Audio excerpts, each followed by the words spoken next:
Hello friends, welcome back to another reaction video. So दोस्तों, सर्दियां हो चुकी है शुरू और यहाँ पे भी बहुत ज़्यादा ठंड होने लगी है और ठंड होने का सबसे बड़ा सिग्नल है कोल्ड एंड कॉफ जो कि मुझे हो चुका है। मेरी नाक लिटरली बिल्कुल बंद है। मैं आपको दिखाती हूँ, देखिए नाक बिल्कुल बंद है, लेकिन उसके बावजूद मैं आप सबके लिए पॉडकास्ट रिकॉर्ड कर रही हूँ।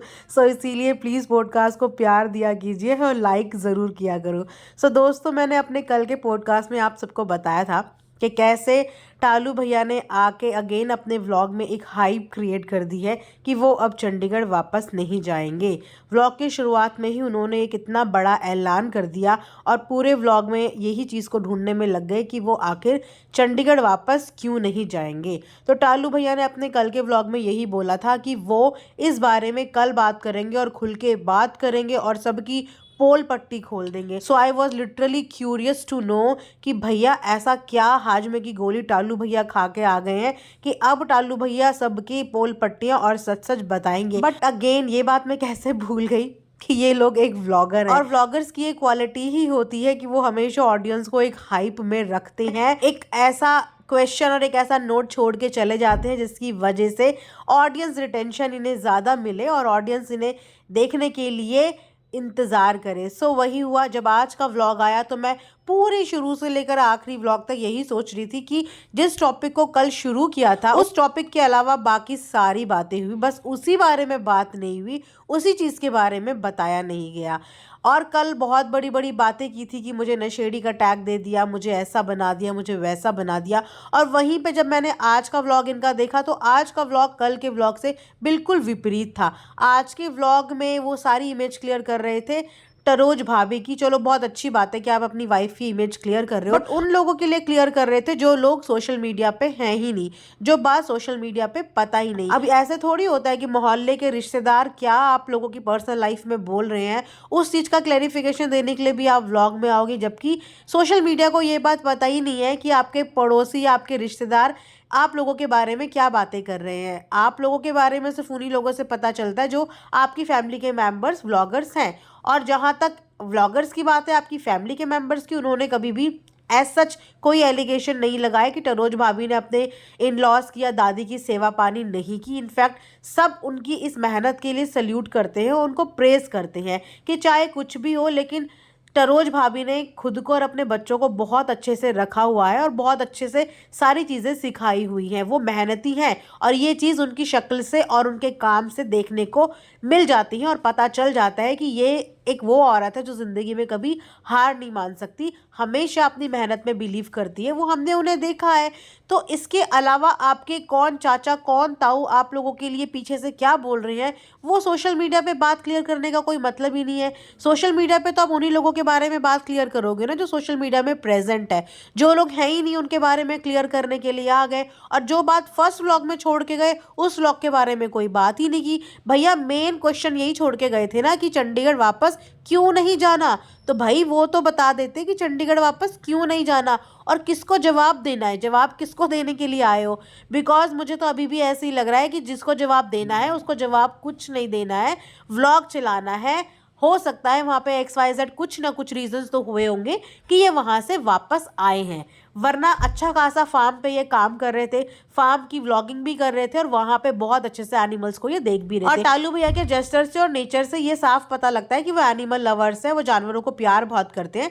बिकॉज वो फार्म हाउस में ना बहुत ज़्यादा केयर कर रहे थे एनिमल्स की और आए दिन इनके भी व्लॉग में देखने को मिलता है कि ये जानवरों से प्यार तो करते हैं। तो जब इतना भरपूर प्यार आप फार्म हाउस में कर रहे थे तो उसके बाद आप उस जगह को छोड़ के अपने घर क्यों आए? क्योंकि वहाँ पे आप काम कर रहे थे और सबसे बड़ी बात थी कि आप बिजी थे। जब इंसान बिजी होता है ना तो तब उसकी तलब जो एडिक्शन उसे होता है ना उसकी तरफ थोड़ा सा डाइवर्ट हो जाती है। अब घर पे आके आपके पास ऐसा सच कुछ भी काम नहीं होगा व्लॉगिंग के अलावा, तो आपकी जो अंदर की एडिक्शन है ना वो आपको और खींचता है गलत गलत ऐबों की तरफ, गलत गलत विषन की तरफ। इसीलिए ऐसे बंदे को ना मैक्सिमम से मैक्सिमम बिजी रखना चाहिए ताकि उसको कुछ और सोचने का ध्यान ही ना लगे और समय ही ना मिले। तो वहाँ पे ऐसा क्या हुआ? क्योंकि नाफरमान हमेशा से अपने फार्म हाउस के लिए तो बंदों को ढूंढ रहा है, मैन पावर ढूंढ रहा है। आए दिन वो बोलते हैं कि भैया मुझे अपनी टीम बढ़ानी है, बिकॉज फार्म हाउस की टेक केयर के लिए उनके पास लिमिटेड स्टाफ है। अब वहाँ पे टालू भैया एक मेन स्टाफ थे, या ये बोले एक मेन मैन पावर थी उनकी, लेकिन अब वो भी वहाँ से अगर डिच करके आ गए हैं, या XYZ उनको भेजा गया है, या वो खुद वहाँ से आए हैं, तो इसमें तो नाफरमान के फार्म हाउस को कितना ज़्यादा हार्म हुआ होगा। उनको वापस से कुछ बंदे रखने पड़ेंगे। देखो, अपना बंदा अपना ही होता है और बाहर का बंदा बाहर का ही होता है। और सबसे बड़ी बात है कि फार्म हाउस चलाने के लिए बंदा एनिमल लवर होना बहुत ज़रूरी है, वरना कोई भी जानवरों की इस तरीके की शिट वगैरह नहीं क्लीन कर सकता, नहीं टेक केयर कर सकता। लोग, बहुत से लोगों को घिन चढ़ती है, नहीं इतना प्यार कर पाते। तो वहाँ पे टालू भैया एक बहुत ही गजब का मैन पावर था उनके लिए, और वो आ गए तो डेफिनेटली कुछ ना कुछ रीजंस तो हुए होंगे कि उन्होंने वो सब काम छोड़ के अपना चैनल चलाना शुरू कर दिया है, चैनल पे फोकस करना शुरू कर दिया। और टरोज भाभी बोल भी रही थी कि एक नहीं, अब हम लोग दोनों चैनल चलाएंगे और दो दो चैनल चलाएंगे। नो डाउट, अगर आज के व्लॉग की बात करें तो आज का व्लॉग उन लोगों का काफ़ी अच्छा था, काफ़ी एंटरटेनिंग था, बिकॉज टालू भैया अब काफ़ी हद तक व्लॉगिंग करना सीख चुके हैं। तो अब उन्होंने अपना व्लॉग को बहुत बेहतर तरीके से बनाया, सब कुछ दिखाया और एक अच्छा खासा व्लॉग उन्होंने तैयार किया। लेकिन अगेन क्वेश्चन यही खड़ा हो जाता है कि ये आए तो आए क्यों? बिकॉज अगर नाफरमान के व्लॉग की बात करें तो नाफरमान के व्लॉग में कल घायल फार्म हाउस में एक टूटी फूटी अपनी XUV दिखा रही थी और वहाँ पे बता रही थी कि कितनी बुरी तरीके से उस कार का एक्सीडेंट हुआ है। जी हाँ, कार की हालत देख के तो साफ लग रहा था कि कोई छोटा मोटा तो नहीं, कोई बहुत ही बड़ा हुआ है। बिकॉज जिस तरीके से टायर के चिथड़े उड़े हुए थे, गाड़ी का पूरा बम्पर वगैरह सब हिला हुआ था, तो डेफिनेटली बड़ा हुआ है। और साथ में ये भी उन्होंने एक हिंट दी कि बहुत ज़्यादा स्पीड में गाड़ी चल रही थी। ये तो फॉर श्योर है, अगर हल्की फुल्की स्पीड में होती तो इतना नुकसान नहीं होता। और साथ में उन्होंने ये भी क्लियर किया कि किसी भी जान मान की किसी को कोई हानि नहीं हुई। इंसान जो भी गाड़ी के अंदर थे वो ठीक थे। बट अगेन वहाँ पे भी इन लोगों ने ये क्लियर नहीं किया कि वो कौन लोग थे जो गाड़ी चला रहे थे, किसकी वजह से वो गाड़ी ठुकी और क्या रीज़न था। बस एक हिंट छोड़ दी कि अगर टालू भैया यहाँ से कुछ भी XYZ रीज़न देते हैं तो इन लोगों के पास भी एक चीज़ हो जाएगी बताने की कि ये किसी और ने नहीं, इन्होंने किया है। वेल, अभी इस बारे में कुछ भी क्लैरिटी नहीं है, बिकॉज दोनों ने ही अभी तक एक दूसरे का नाम नहीं लिया है। तो जब तक नाम नहीं लिया है तब तक हम भी इस बारे में कुछ नहीं कह सकते। तो देखते हैं टालू भैया कब अपना मुंह खोलते हैं, बिकॉज अभी तो वो बड़े गुस्से में आ रहे थे और एटीट्यूड भी दिखा रहे थे कि मैं किसी से माफ़ी क्यों मांगूँ, मैंने तो कोई गलती की ही नहीं है। मतलब कि उनको अभी तक यही नहीं पता कि किस वजह से ऑडियंस उनसे नाराज़ है, उनसे क्या गलतियां हुई हैं। तो जब किसी बंदे को गलती ही नहीं पता तो फिर किस बुनियाद पे?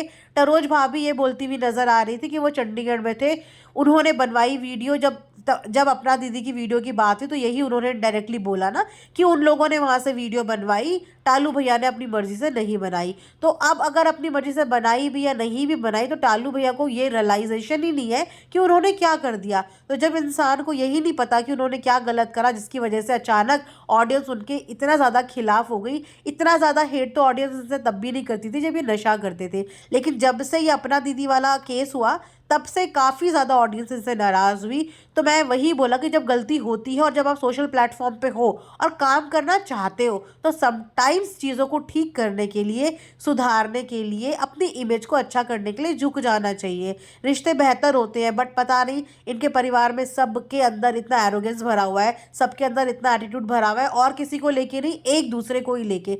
लोग यहाँ पे बाहर वालों से जेलस करते हैं, बाहर वालों से कॉम्पिटिशन करते हैं, लेकिन इनके पूरी फैमिली में ना आपस में ही कंपटीशन है और आपस में ही एक दूसरे को गिराने पे ही लगे हुए हैं। वेल, देखते हैं कब टालू भैया एग्जैक्ट रीजन बताते हैं, बताते भी है या नहीं भी बताते। क्या पता बताते बताते उन्हें चुप करा दिया गया हो, या फिर हो सकता है ऐसा कुछ हुआ ही ना हो, सारी गलती टालू भैया की ही हो। टालू भैया को ये लगा हो कि कहीं उन्होंने कुछ बता दिया तो फिर व्लॉगिंग में से भी इमेज खराब होगी, दोनों साइड से इमेज खराब होगी। तो हो सकता है कि म्यूचुअल अंडरस्टैंडिंग से चीज़ों को बंद कर दिया हो, अलग डायरेक्शन में लेके चले गए। देखते हैं क्या होता है, आने वाले व्लॉग्स में पता चल ही जाएगा। वैसे भी नाफरमान तो कई बार बोल चुके हैं कि उनको अपने रिश्तेदारों पे बिल्कुल भी भरोसा है ही नहीं। वो जब पॉडकास्ट रिकॉर्ड करने गए थे तब भी उन्होंने ये बात बोली थी, और घायल ने तो साफ बोली थी कि इनके साइड के रिश्तेदारों का कोई भी भरोसा है ही नहीं। तो वो ऑलरेडी अपने रिश्तेदारों को पसंद नहीं करते हैं, और ऊपर से अगर भाई ने भी एक झटका दे दिया है तो गॉड नोज कि नेक्स्ट स्टेप नाफरमान का क्या होगा। वैसे पता नहीं कि प्रॉब्लम नाफरमान में है या प्रॉब्लम इनकी फैमिली में है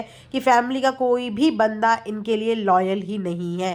कमी तो देखो किसी एक के अंदर नहीं होती, ताली हमेशा दोनों साइड से ही बजती है। कुछ कमियां अपने में भी होती है, कुछ सामने वाले में भी होती है। बस उन्हीं कमियों को आइडेंटिफाई करके अगर चीज़ों को सही कोई करना चाहता है तो करेगा, लेकिन जब सामने वाले को दूसरों की ज़रूरत ही महसूस नहीं हो रही तो वो कभी भी रिश्ते जोड़ने का इनिशिएटिव नहीं लेगा।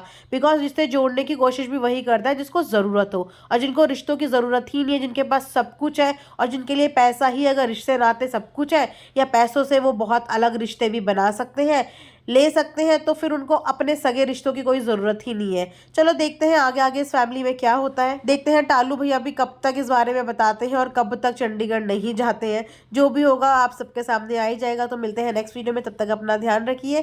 Thanks for watching earth mom Dehradun.